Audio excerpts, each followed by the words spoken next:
आज का दिन उदास और बरसात से भरा था, जैसे मेरे सामने वाला मेरा अकेलापन।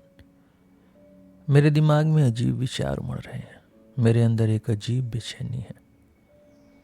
इतने उलझे हुए सवाल मेरे भीतर उमड़ रहे हैं जिनका जवाब देने की न मुझ में शक्ति है और न ही इच्छा। शायद मैं नहीं जानता। आज हम नहीं मिलेंगे। कल जब हमने विदा ली थी तब आसमान में बादल घिरने लगे थे, कोहरा उठ रहा था। मैंने कहा था कि कल मौसम खराब रहेगा। उसने कोई जवाब नहीं दिया।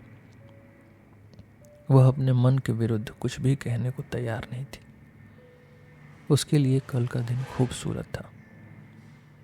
उसकी खुशी के रास्ते में कोई बादल नहीं आ सकता था। अगर बारिश हुई तो हम नहीं मिलेंगे, उसने कहा। मैं नहीं आऊंगी। मैंने सोचा था शायद वह आज की बारिश को नज़रअंदाज कर देगी, और फिर भी वह नहीं आई।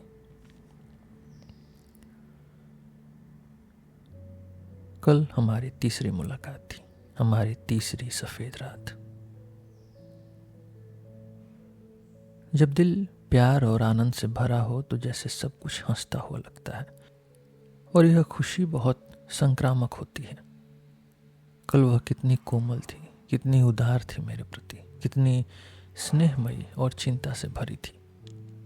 ओह, सुख की छेड़खानी। और मैं सब कुछ सच मान बैठा था। मैंने सोचा था कि वह, लेकिन हे भगवान, मैं ऐसा कैसे सोच सकता था? मैं इतना अंधा कैसे था? जो वह पहले से ही किसी और की थी, जब मेरे लिए वहां कुछ भी नहीं था, जब असल में उसकी मेरे प्रति कोमलता, उसकी देखभाल, उसका प्यार, हाँ प्यार भी केवल इस आनंद का एक हिस्सा था कि वह जल्द ही उसे देखने वाली थी। जब वह नहीं आया, जब हमने व्यर्थ में इंतज़ार किया, तो उसका चेहरा उतर गया। उसकी हल्की चंचलता कहीं खो गई। उसकी हरकतें, उसके शब्द अब वैसे चहकते हुए नहीं थे। और अजीब बात यह थी कि उसने मेरे प्रति अपनी चिंता और प्यार को दोगुना कर दिया, जैसे कि वह अनजाने में ही मेरे ऊपर वही प्यार बरसाना चाहती हो जो उसे खुद चाहिए था, अगर उसकी इच्छाएं पूरी नहीं होती। मेरी नास्तिनका इतनी निराश, इतनी उदास हो गई कि मुझे लगता है कि उसने अंततः यह महसूस कर लिया कि मैं उससे प्रेम करता हूँ, और वह मेरे इस अधूरे बेबस प्रेम पर दया कर रही थी। क्योंकि जब हम खुद दुखी होते हैं तो हम दूसरों के दुख को और गहराई से महसूस करते हैं। भावनाएं नष्ट नहीं होती, बल्कि एक ही जगह केंद्रित हो जाती हैं। तुम्हें पता है मुझे आज तुम्हें देखकर इतनी खुशी क्यों हो रही है? क्यों? मैंने पूछा, और मेरा दिल जोर से धड़कने लगा। मुझे तुम इसलिए पसंद आ रहे हो क्योंकि तुम मुझसे प्रेम नहीं करते।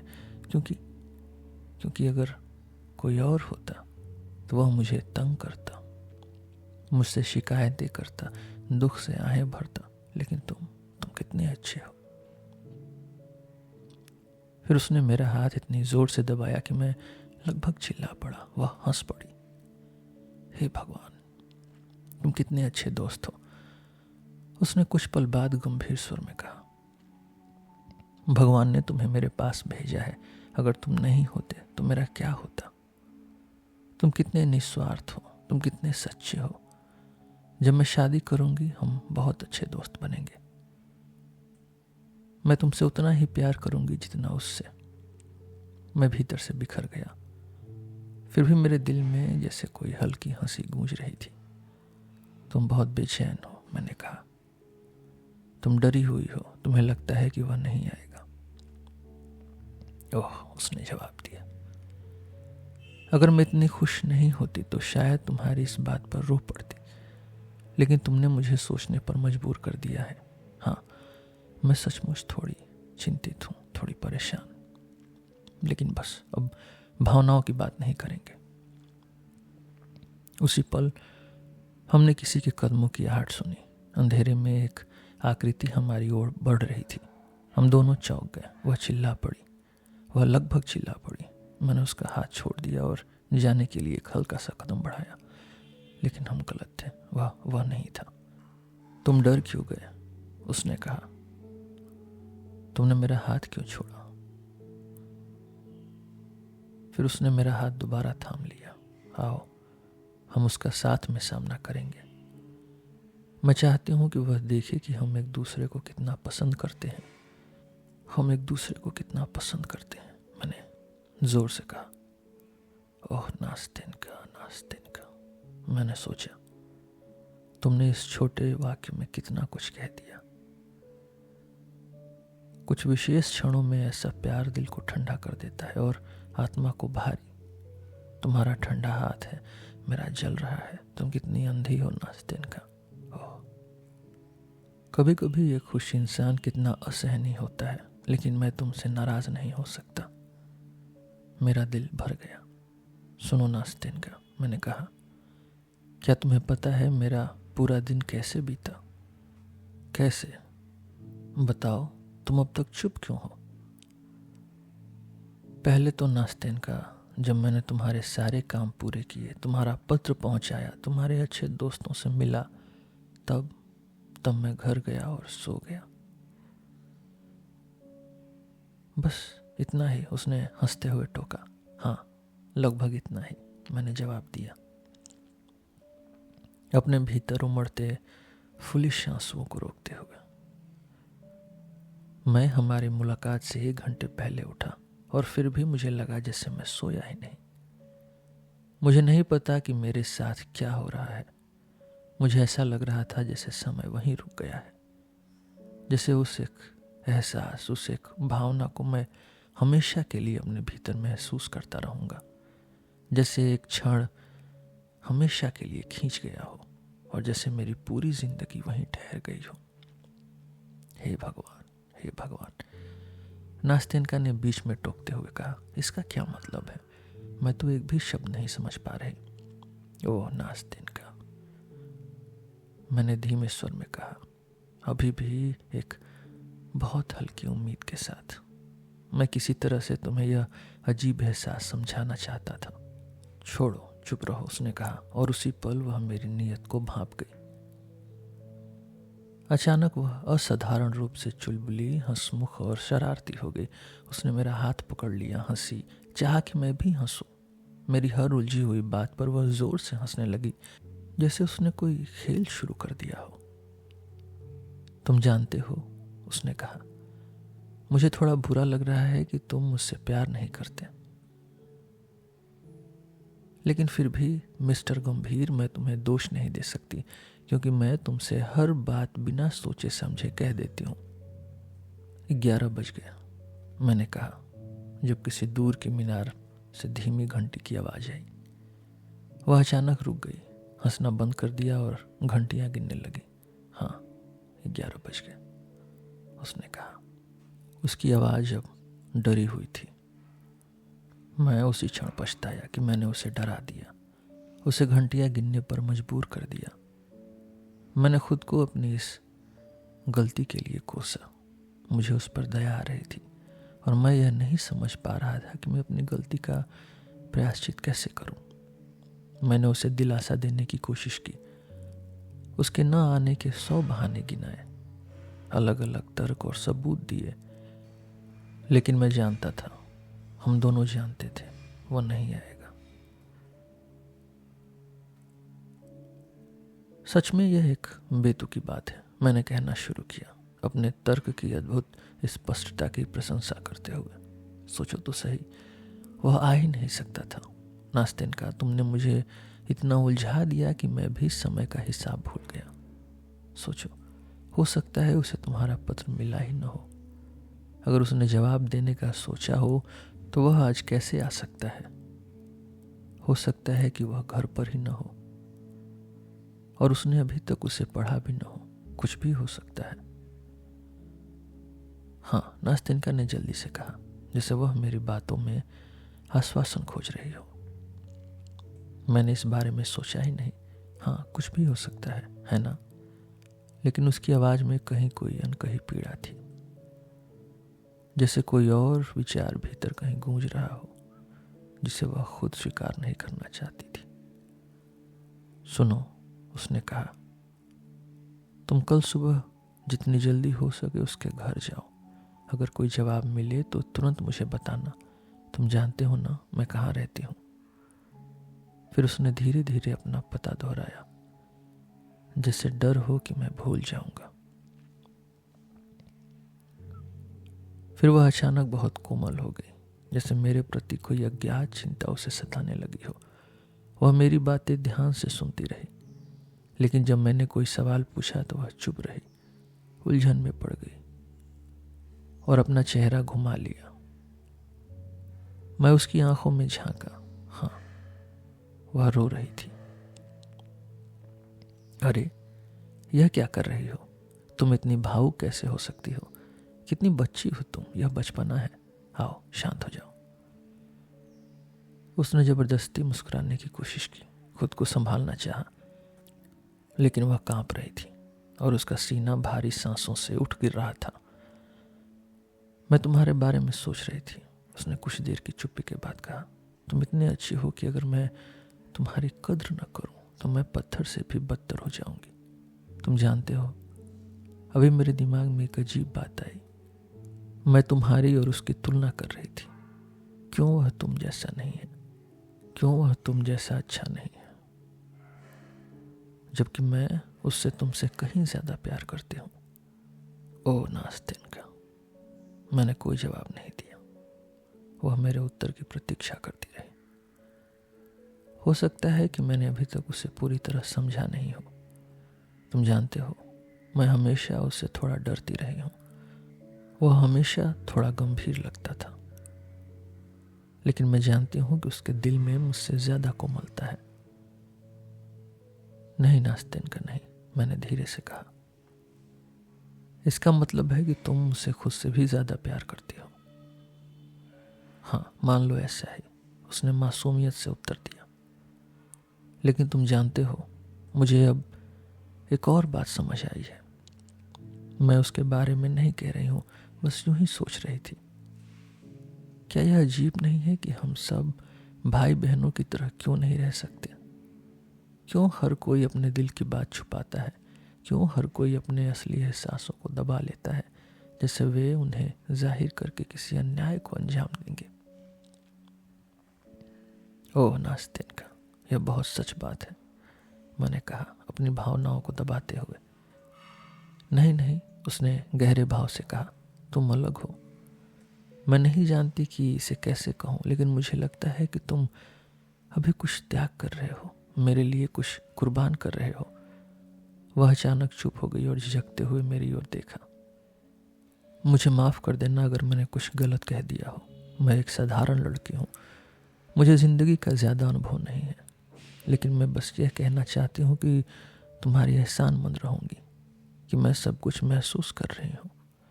ओ भगवान, तुम्हें खुश रखे।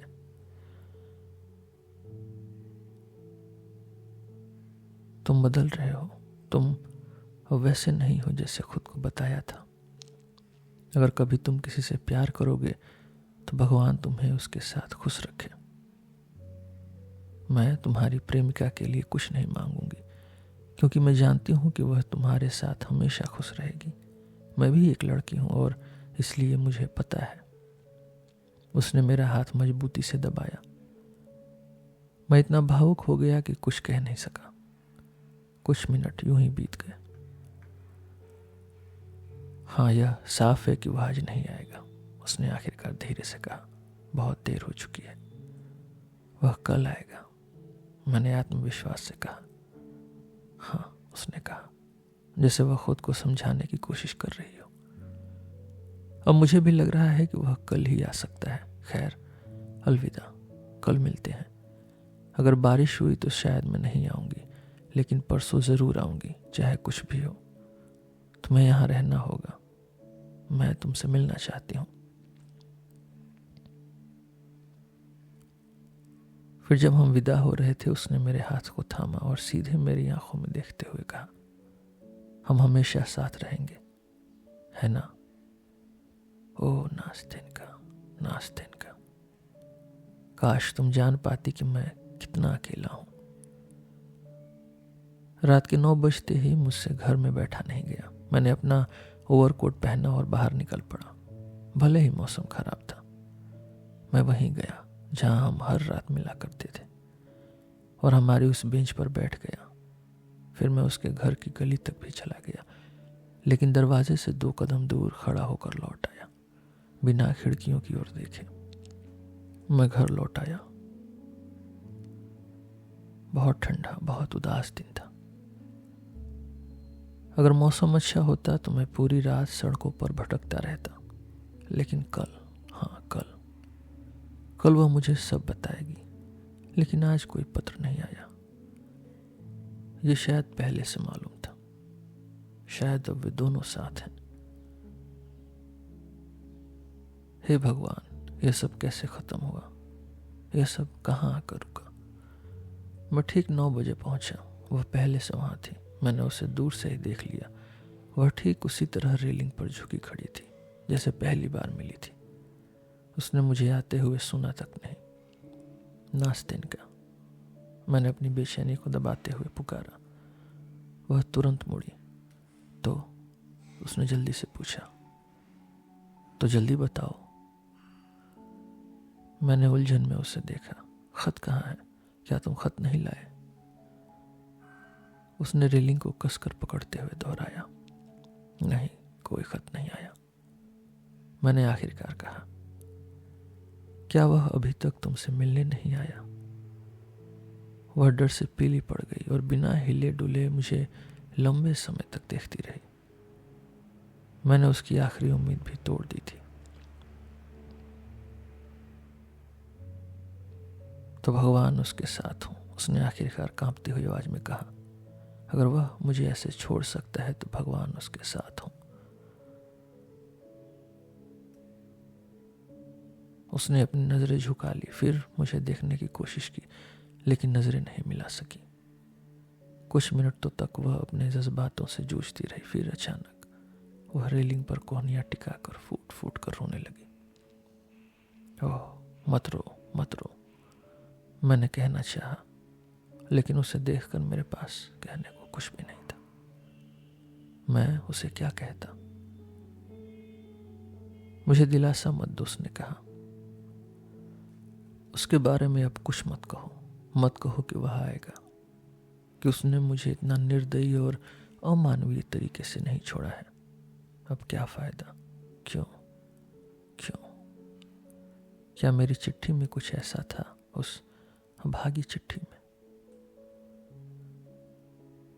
उसका गला रूंध गया और उसकी आवाज आंसुओं में डूब गई। मेरा दिल टुकड़े टुकड़े हो रहा था उसे इस हालत में देखकर। ओह, ये कितना बेकार है, कितना बेरहम, कितना क्रूर। उसने फिर से बोलना शुरू किया और एक भी शब्द नहीं, एक भी लाइन नहीं। कम से कम वह इतना तो लिख ही सकता था कि वह मुझे नहीं चाहता, कि उसने मुझे ठुकरा दिया। पर 3 दिन हो गए और एक भी शब्द नहीं। कितना आसान था उसके लिए एक मासूम बेबस लड़की को चोट पहुंचाना, जिसका एकमात्र गुनाह यह है कि उसने उससे प्यार किया। ओह, मैंने इन 3 दिनों में कितना सहा है, उसने सिसकते हुए कहा। ओ भगवान, जब मैं सोचती हूँ कि मैं खुद उसके पास गई, कि मैंने खुद को उसके सामने झुका दिया, रोई, उससे थोड़ा सा प्यार मांगा और उसके बाद यह सब। सुनो, उसने अचानक मुझसे कहा और उसकी काली आंखों में एक अजीब सी चमक थी। यह सच नहीं हो सकता, ऐसा नहीं हो सकता, यह स्वाभाविक नहीं है। या तो तुम गलत हो या शायद उसे मेरा पत्र मिला ही नहीं। शायद उसे अब तक कुछ भी नहीं पता। बताओ ना, मुझे समझाओ, मैं समझ नहीं पा रही। कोई किसी के साथ इतनी बेरहमी से, इतनी क्रूरता से कैसे आ सकता है? एक शब्द भी नहीं। दुनिया का सबसे घटिया इंसान भी इतना बेरहम सलूक नहीं करता। शायद उसने कुछ सुना हो, शायद किसी ने उसके बारे में कुछ कह दिया हो। वह मेरी और उम्मीद भरी नजरों से देख रही थी। तुम क्या सोचते हो? मुझे नहीं पता था कि मैं उसे क्या जवाब दूं, लेकिन मेरा दिल कह रहा था कि मैं उससे झूठ नहीं बोल सकता उसे कोई झूठी तसल्ली नहीं दे सकता। मैंने उसकी आंखों में देखा, वह टूट चुकी थी पूरी तरह से, और मैं भी भीतर से बिखर रहा था।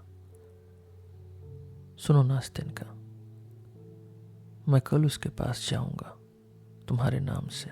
क्या? मैं उससे हर चीज के बारे में पूछूंगा, उसे सब कुछ बताऊंगा। हाँ, तुम्हें एक चिट्ठी लिखनी चाहिए। मत कहो नहीं नास्तिनका, मत कहो। मैं उसे तुम्हारे फैसले का सम्मान करने पर मजबूर करूंगा। वह सब सुनेगा। और अगर नहीं मेरे दोस्त, नहीं, उसने बीच में ही टोक दिया। बस अब और नहीं, न एक शब्द, न एक लाइन। और बस मैं उसे नहीं जानती, मैं अब उससे प्यार नहीं करती, उसे भूल जाऊंगी। उसकी आवाज कांपने लगी और वह आगे कुछ न कही। शांत हो जाओ, शांत हो जाओ, बैठो यहाँ नास्तिनका, मैंने उसे बेंच पर बैठाते हुए कहा। मैं शांत हूँ, परेशान मत हो, यह कुछ नहीं है, बस आंसू हैं, वे जल्द ही सूख जाएंगे। क्या तुम्हें लगता है कि मैं खुद को खत्म कर लूंगी, नदी में कूद जाऊंगी? मेरा दिल दर्द से भरा हुआ था। मैं कुछ कहना चाहता था लेकिन कह नहीं सका। सुनो, उसने मेरा हाथ पकड़ते हुए कहा। बताओ, तुम ऐसे नहीं करते है ना? तुम उस लड़की को नहीं छोड़ते जो खुद तुम्हारे पास आई हो। तुम उसके कमजोर मूर्ख दिल पर ऐसा घिनौना ताना नहीं कसते। तुम उसका ख्याल रखते है ना? तुम समझते कि वह अकेली है, कि उसे खुद को संभालना नहीं आता, कि उसे खुद से बचना नहीं आता, कि वह उसकी गलती नहीं थी, उसकी गलती नहीं थी, कि उसने कुछ भी गलत नहीं किया। ओ नास्तिनका। मैं आखिरकार अपने जज्बात पर काबू नहीं रख सका। तुम मुझे तकलीफ दे रही हो, तुम मेरे दिल को चीर रही हो नास्तिनका। मैं चुप नहीं रह सकता, मुझे बोलना ही होगा। मुझे वह सब कहना होगा जो मेरे दिल में उमड़ रहा है। मैं उठ खड़ा हुआ। उसने आश्चर्य से मेरी ओर देखा। क्या हुआ तुम्हें? उसने आखिरकार पूछा। सुनो, मैंने कहा। सुनो नास्तिनका, मैं जो कहने जा रहा हूं वह सब बकवास है, असंभव है, बेवकूफ़ी है। मैं जानता हूं कि यह कभी नहीं हो सकता, लेकिन मैं चुप नहीं रह सकता। जो तुम सह रही हो उसके नाम पर मैं पहले से ही तुमसे माफी मांगता हूं। क्या? उसने आंसू पोंछते हुए मेरी ओर देखा। उसकी आंखों में एक अजीब सी जिज्ञासा थी। क्या कहना चाहते हो? यह असंभव है, लेकिन मैं तुमसे प्यार करता हूं नास्तिनका। बस अब सब कुछ कह दिया, मैंने हाथ झटकते हुए कहा। अब देखो, क्या तुम मुझसे वैसे ही बात कर सकती हो जैसे अभी कर रही थी? फिर नास्तिनका ने मेरी बात काट दी। तो क्या हुआ? मुझे तो पहले से पता था कि तुम मुझसे प्यार करते हो। बस मैं यही सोचती थी कि तुम मुझे बहुत पसंद करते हो, बस। पहले यह सिर्फ पसंद था नास्तिनका, लेकिन अब यह उससे कहीं ज्यादा है। मैं उसी स्थिति में हूं जिसमें तुम थी जब तुम उसके पास अपने सामान के साथ गई थी। बल्कि मैं तुमसे भी बदतर स्थिति में हूं नास्तिनका, क्योंकि वह किसी और से प्यार नहीं करता था जैसा कि तुम करती हो। तुम क्या कह रहे हो? मैं कुछ समझ नहीं पा रही। लेकिन बताओ, यह सब क्यों अचानक? उसने कहा और फिर रुक गई। उसके गाल लाल हो गए, उसकी आंखें झुक गई। अब क्या किया जाए नास्तिनका? मैं क्या करूं? मैं दोषी हूं। मैंने तुम्हारा नहीं, मैं दोषी नहीं हूं नास्तिनका। मेरा दिल मुझे बता रहा है कि मैं सही हूं, क्योंकि मैं तुम्हें तकलीफ नहीं पहुंचा सकता, मैं तुम्हें चोट नहीं पहुंचा सकता। मेरी आंखों से आंसू गिरने लगे। बैठो, उसने धीरे से कहा, मुझे बेंच पर बैठाते हुए। हे भगवान! नहीं नास्तिनका, मैं नहीं बैठूंगा। मैं अब और यहाँ नहीं रह सकता। तुम अब मुझे फिर से नहीं देख सकती। मैं सब कुछ कह दूंगा और चला जाऊंगा। मैं बस इतना कहना चाहता था कि तुम कभी नहीं जान पाती कि मैं तुमसे कितना प्यार करता हूं। मैं अपना राज अपने सीने में दफन रखता, लेकिन जब मैंने तुम्हें रोते देखा, जब मैंने तुम्हारा दर्द देखा, जब मैंने महसूस किया कि तुम्हारा प्यार ठुकरा दिया गया है, तो मेरा दिल दर्द से फटने लगा और मैं चुप नहीं रह सका। नास्तिनका, मुझसे बात करो, नास्तिनका ने कहा। तुम्हें मुझ पर तरस आ रहा है नास्तिनका, बस यही है। अब जो हुआ सो हुआ, जो कह दिया वह वापस नहीं लिया जा सकता, है ना? खैर, अब तुम जान चुकी हो यह मेरी सच्चाई है और अब मैं चाहता हूं कि तुम सुनो। जब तुम यहाँ बैठकर रो रही थी, मैंने सोचा, ओह, मुझे कहने दो कि मैं क्या सोच रहा था। मैंने सोचा कि शायद तुमने उससे प्यार करना बंद कर दिया होगा। कल और परसों भी यही सोचा था नास्तिनका। अगर ऐसा होता तो मैं निश्चित रूप से तुम्हें मुझसे प्यार करने के लिए मना सकता था। खुद तुमने कहा कि तुम लगभग मुझसे प्यार करने लगी थी, फिर क्या हुआ? बस यही कहना था मुझे। मैं सिर्फ यह जानना चाहता हूँ कि अगर तुम मुझसे प्यार करने लगती तो क्या होता। मैं एक मामूली इंसान हूँ नास्तिनका, मेरे पास कुछ भी खास नहीं है, लेकिन यह बात मायने नहीं रखती। मैं ठीक से नहीं कह पा रहा नास्तिनका, मैं बहुत उलझा हुआ हूँ, लेकिन मैं तुम्हें इतना प्यार करता कि तुम कभी यह महसूस नहीं कर पाती कि मेरा प्यार तुम्हारे लिए कोई बोझ है। तुम बस यह महसूस करती कि तुम्हारे पास हमेशा एक ऐसा दिल है जो तुम्हारे लिए धड़कता है, जो तुम्हारा आभारी है, जो तुम्हारे लिए जीने को तैयार है। ओ नास्तिनका, नास्तिनका, मत रो, मैं नहीं चाहती कि तुम रो, नास्तिनका ने जल्दी से उठते हुए कहा। चलो उठो, मेरे साथ चलो, मत रो, उसने आंसू पोंछते हुए कहा। चलो अब चलते हैं, शायद मैं तुम्हें कुछ बताऊंगी। अगर उसने अब मुझे छोड़ दिया, अगर वह मुझे भूल गया, तब मैं भी उससे प्यार करती हूँ। मैं तुम्हें धोखा नहीं देना चाहती, लेकिन सुनो, जवाब दो। अगर मैं तुमसे प्यार करने लगूं, यानी अगर मैं सिर्फ, वह अचानक रुक गई। ओ मेरे दोस्त, सोचो कि मैंने तुम्हें कितना दुख दिया। जब मैंने तुम्हारे प्यार पर हंसी उड़ाई, जब मैंने तुम्हारी तारीफ की कि तुम मुझसे प्यार नहीं कर रहे हो, मैं इतनी अंधी कैसे थी? मैं यह पहले क्यों नहीं समझ सकी? मैं इतनी बेवकूफ़ कैसे हो सकती थी? लेकिन खैर, मैंने तय कर लिया है, मैं तुम्हें सब कुछ बताऊंगी। नास्तिनका, तुम्हें पता है क्या, मैं चला जाऊंगा, मैं बस तुम्हें तकलीफ दे रहा हूं। अब तुम इस बात पर पछता रही हो कि तुमने मुझ पर हंसी उड़ाई, और मैं नहीं चाहता कि तुम्हारी बाकी तकलीफ़ों के अलावा मैं कोई और दुख बनूं। यह मेरी ही गलती है नास्तिनका। अच्छा, अलविदा। रुको, मेरी बात सुनो। क्या तुम इंतज़ार कर सकते हो? किसका? कैसे? मैं उससे प्यार करती हूँ, लेकिन मैं इस दर्द से उबर जाऊंगी। मुझे उबरना ही होगा। मैं इसे भूल जाऊंगी, मुझे यह करना ही होगा। मैं पहले से ही इसे महसूस कर रही हूँ। कौन जानता है, शायद यह सब आज ही खत्म हो जाए, क्योंकि उसने मुझ पर हंसा जबकि तुम मेरे साथ रोए, क्योंकि तुमने मुझे नहीं ठुकराया जैसा कि उसने किया, क्योंकि तुम मुझसे प्यार करते हो जबकि उसने कभी मुझसे प्यार नहीं किया, क्योंकि मैं भी तुमसे प्यार करती हूँ। हाँ, मैं तुमसे प्यार करती हूँ। मैं तुमसे वैसे ही प्यार करती हूँ जैसे तुम मुझसे करते हो। मैंने पहले भी कहा था, तुमने खुद सुना था, मैं तुमसे प्यार करती हूँ क्योंकि तुम मुझसे बेहतर हो, क्योंकि तुम मुझसे बड़े हो, क्योंकि वह कुछ नहीं कह सकी। उसके आंसू फिर से बह निकले।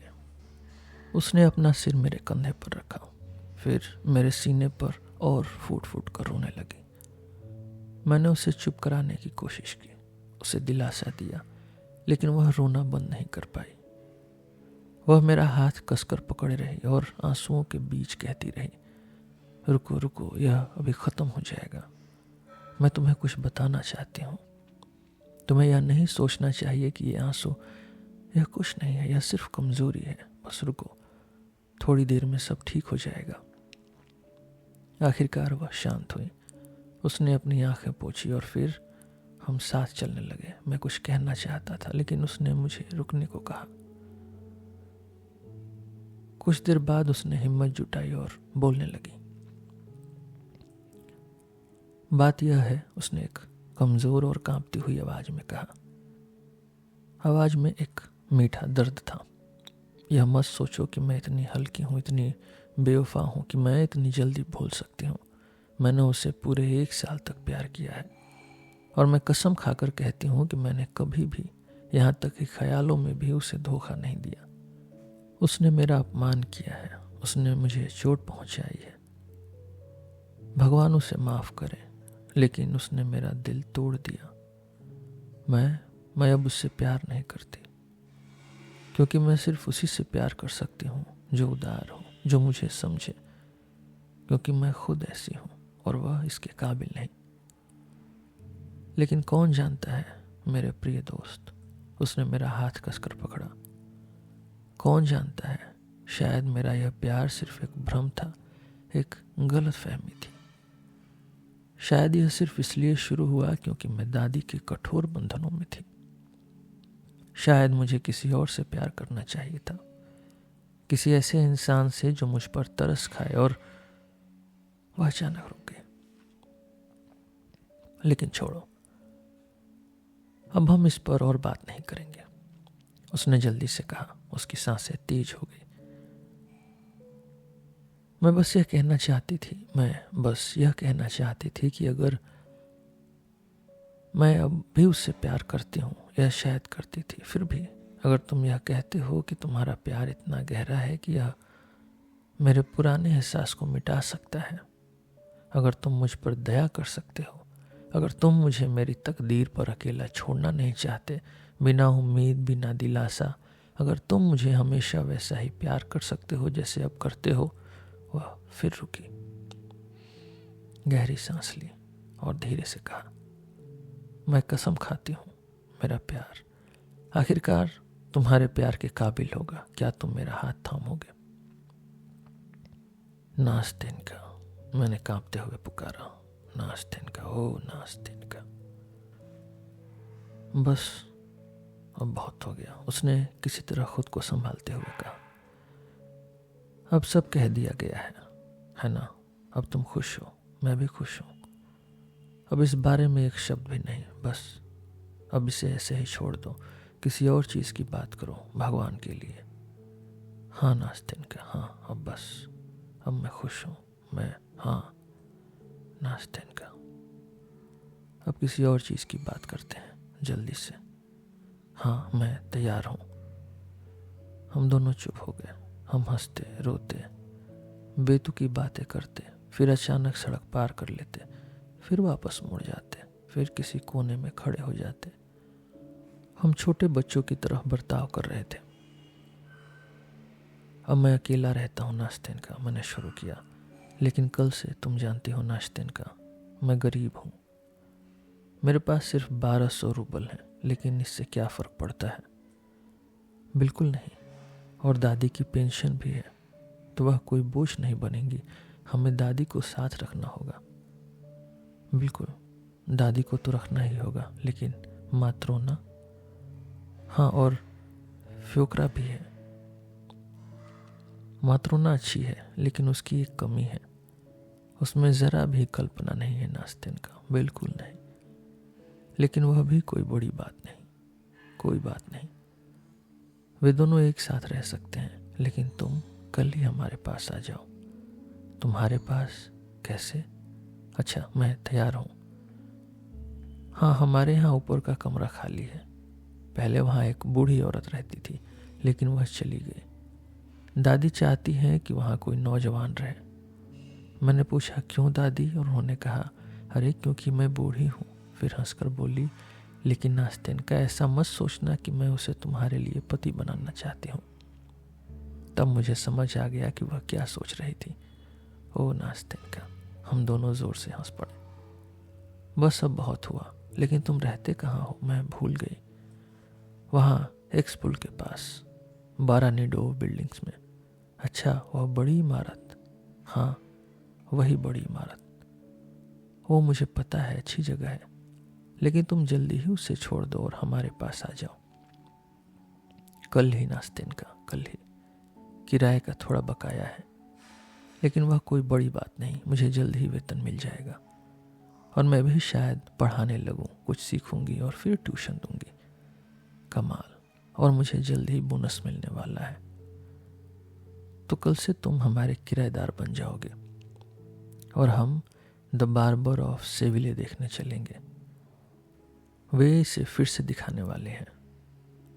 हाँ चलेंगे, नास्तेनका ने कहा, लेकिन कुछ और देखते हैं। वही नहीं, ठीक है, कुछ और। तुम सही कह रही हो, मैंने सोचा नहीं था। हम अजीब सी मस्ती में थे, जैसे कोई जादू चल रहा हो, जिससे हम खुद को नहीं जानते थे कि हमारे साथ क्या हो रहा था। कभी हम एक जगह रुक जाते, फिर बिना सोचे कहीं और चल देते, फिर हंसी, फिर आंसू। कभी कभी नास्तेनका जाने को कहते, लेकिन फिर हम वापस वहीं आ जाते, हमारी बेंच पर।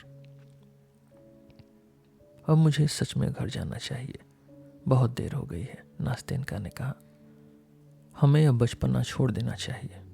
हाँ नास्तेनका, लेकिन मैं आज रात नहीं सोऊंगा, मैं घर नहीं जाऊंगा। मैं भी शायद नहीं सो पाऊंगी, लेकिन तुम मुझे घर तक छोड़ आओ। बिल्कुल छोड़ूंगा ही, लेकिन इस बार सच में घर पहुंचना है। हाँ कसम से। अच्छा चलो। चलो देखो नास्तेनका, आसमान देखो, कल कितना खूबसूरत दिन होगा, कितनी नीली रात है, कितना सुंदर चांद। देखो वह पीला बादल उसे ढक रहा है। देखो देखो, नहीं वह हट गया, देखो। लेकिन नास्तेनका ने उस बादल की ओर नहीं देखा। वह खामोश खड़ी रही, जैसे पत्थर बन गई हो। अचानक उसने खुद को मुझसे और करीब कर लिया। उसका हाथ कांप रहा था। मैंने उसकी ओर देखा। उसने खुद को और करीब कर लिया। उसी पल एक नौजवान हमारे पास से गुजरा। वह रुका, हमें ध्यान से देखा और फिर कुछ कदम आगे बढ़ गया। मेरा दिल जोर से धड़कने लगा। कौन है नास्तेनका? मैंने धीमी आवाज में पूछा। वो है, वही है, उसने फुसफुसाते हुए जवाब दिया, मेरे और करीब सिमटते हुए। उसकी पूरी देह कांप रही थी। मैं मुश्किल से अपने पैरों पर खड़ा रहा।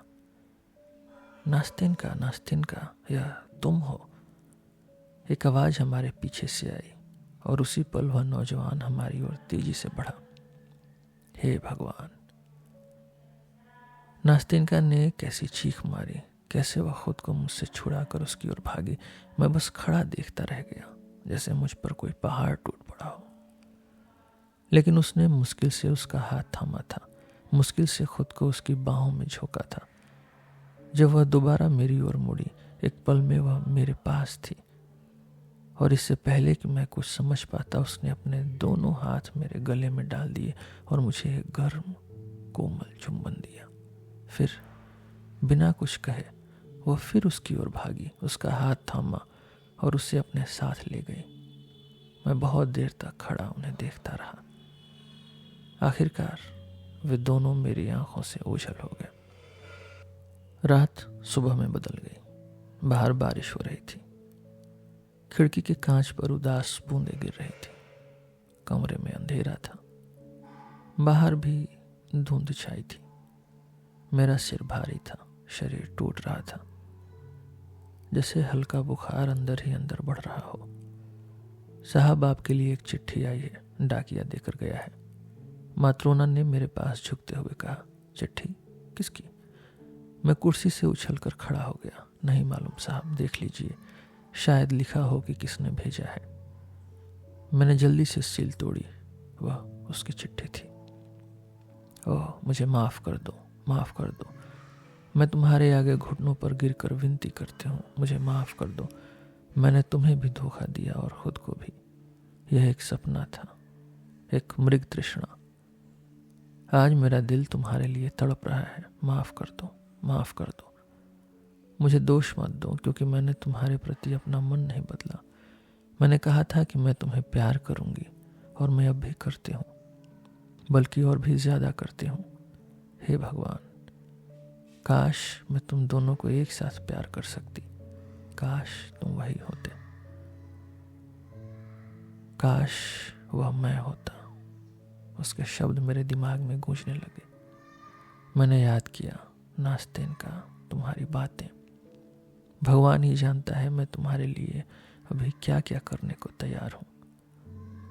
मुझे पता है कि तुम दुखी हो, अकेले हो, मैंने तुम्हें चोट पहुंचाई है, लेकिन अब कोई सच में प्यार करता है तो गलतियां जल्द ही भुला दी जाती हैं और तुम मुझसे प्यार करते हो। धन्यवाद, हाँ, इस प्यार के लिए धन्यवाद। यह मेरे लिए हमेशा एक मीठे सपने की तरह रहेगा जो जागने के बाद भी दिल में बसा रहता है, क्योंकि मैं हमेशा याद रखूंगा वह क्षण जब तुमने अपना दिल मेरे सामने खोल दिया। अगर तुम मुझे माफ कर दोगे तो मैं तुम्हारी यादों को अपने दिल में संजो कर रखूंगी। यह एहसान कभी नहीं भूलूंगी।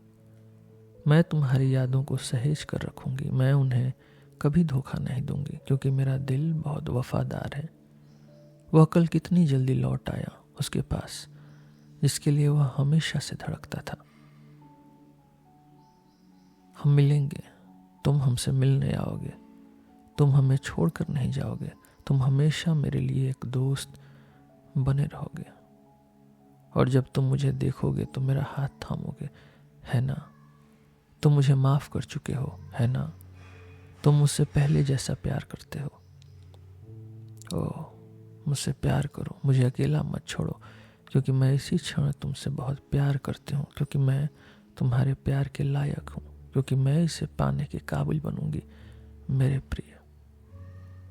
अगले हफ्ते मेरी उससे शादी है। वह लौट आया है, प्यार से भरा हुआ। उसने मुझे कभी नहीं भुलाया। तुम मुझसे नाराज तो नहीं हो कि मैंने उससे बातें की, लेकिन मैं चाहती हूँ कि मैं तुमसे मिलूं उसके साथ। तुम्हें वह पसंद आएगा, है ना? मुझे माफ कर दो, मुझे याद रखो और मुझसे प्यार करते रहो। तुम्हारी नास्तेन का। मैंने वह चिट्ठी बार बार पढ़ी, जाने कितनी बार। मेरी आंखों से आंसू बह निकले। आखिरकार वह मेरे हाथ से गिर गई और मैंने अपना चेहरा ढक लिया। बाबूजी, ओ बाबूजी, मात्रोना ने पुकारा। क्या है मात्रोना? मैंने छत से सारे जाले हटा दिए हैं। अब तुम चाहो तो शादी कर लो या दावत दे दो। मैंने मात्रोना को देखा। वह अभी स्वस्थ थी, उम्र की दहलीज पर खड़ी, लेकिन हिम्मती। लेकिन जाने क्यों अचानक मैंने उसे एक बूढ़ी, झुर्रियों वाली, कमजोर, झुकी हुई और निस्तेज आंखों वाली महिला के रूप में देखा। जाने क्यों अचानक मेरा कमरा भी बूढ़ा लगने लगा। दीवारें फीकी पड़ चुकी थी, फर्श घिस चुका था, सब कुछ पुराना और धुंधला सा दिखने लगा। कोनों में मकड़ी के जाले पहले से भी मोटे हो गए थे। जाने क्यों जब मैंने खिड़की से बाहर देखा तो सामने वाली इमारत भी बूढ़ी लगने लगी। पिलरों का प्लास्टर उखड़ रहा था, कोर्निस दरारों से भरी थी और दीवारों का पीला रंग धब्बों से भरा हुआ था। शायद अचानक बादलों से झांककर सूरज की किरणें कुछ पल के लिए बाहर आई थी और फिर बारिश की धुंध में खो गई, जिससे सब कुछ और भी उदास लगने लगा। या फिर शायद भविष्य की पूरी तस्वीर मेरे सामने आ गई, एक अकेला उदास भविष्य, जहां मैं 15 साल बाद भी उसी कमरे में, उसी कुर्सी पर उतना ही अकेला बैठा होऊंगा। मात्रोना उतनी ही नासमझ बनी रही, उतनी ही पुरानी, उतनी ही झुकी हुई। लेकिन यह सोचना भी कि मैं तुमसे नफरत कर सकता हूं नास्तेन का, ओह कभी नहीं, कभी नहीं। तुम्हारा आकाश हमेशा निर्मल रहे, तुम्हारी मुस्कान हमेशा बनी रहे और तुम हमेशा सुखी रहो, ओह नास्तेन का। हे ईश्वर, जीवन भर में सिर्फ एक क्षण की खुशी, क्या यह किसी इंसान के लिए बहुत कम है?